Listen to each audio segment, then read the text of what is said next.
छत्रपति संभाजीनगर में शासकीय घाटी रुग्णालय के बाहर नर्सों ने काम बंद आंदोलन छेड़ दिया है। यह आंदोलन पूरे महाराष्ट्र में एक साथ शुरू किया गया है, जिसकी मुख्य वजह है 7वें वेतन आयोग में बनी वेतन त्रुटियां और कंत्राटी भर्ती का विरोध। महाराष्ट्र राज्य परिचारिका संगठना मुख्यालय लातूर के नेतृत्व में यह राज्यव्यापी आंदोलन शुरू किया गया है। आंदोलनकारी नर्सों का कहना है कि 7वां वेतन आयोग लागू होने के बावजूद वेतन में कई स्तरों पर अन्याय हुआ है। मार्च 2023 में बख्शिश समिति की खंड 2 सिफारिशें जारी की गई, लेकिन कुछ पदों पर आज भी वेतन असमानता और पदोन्नति में भेदभाव बना हुआ है। खासतौर पर बाल रोग, परिचारिका जैसे मुद्दों पर सुधार नहीं किया गया। इसके साथ ही राज्य सरकार द्वारा लागू की गई 80 से 20 महिला पुरुष भर्ती नीति का भी जोरदार विरोध किया जा रहा है। नर्सों ने मांग की है कि सभी पदों पर समकक्ष वेतन श्रेणी लागू की जाए और कंत्राटी भर्ती प्रणाली बंद की जाए। फिलहाल घाटी रुग्णालय समेत कई जिलों में कामकाज बाधित हुआ है।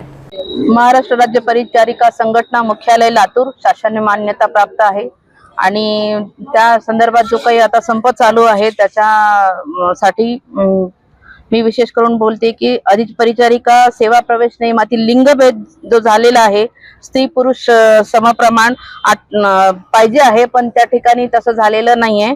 80-20 हे जे लिंगभेद निर्माण करणारे जे नियम आहे ते रद्द करावे आणि आमच्या सर्व महिला वर्गांचा त्याला सपोर्ट आहे। महाराष्ट्र राज्य परिचारिका संघटनेने आज दिनांक 17 रोजी काम बंद आंदोलन केलेले आहे। त्याच्या आधी 15 आणि 16 तारखेला आम्ही आंदोलन केलं होतं आझाद मैदान येथे, परंतु शासनाने त्याची दखल नाही घेतली। त्यामुळे आज आम्ही काम बंद आंदोलन करत आहोत। परंतु आज पण जर शासनाने दखल घेतली नाही तर उद्यापासून आम्ही काम बंद आंदोलन बेमुदत काम बंद आंदोलन करणार आहोत। आमच्या मागण्या आहेत पदभरती, त्याच्यानंतर खुल्लर समितीमध्ये जो परिचारिकांवर अन्याय झालाय तो दूर करा, केंद्राप्रमाणे आम्हाला धुलाई भत्ता द्या। महाराष्ट्र राज्य परिचारिका संघटनेच्या आधिपत्याखाली जे राज्यव्यापी आंदोलन सुरू आहे त्यामध्ये शाखा संभाजीनगर येथे आम्ही त्यांना पाठिंबा देत आहे आणि हे आंदोलन आमच्या मागण्या पूर्ण होईपर्यंत आम्ही सुरूच ठेवणार आहे।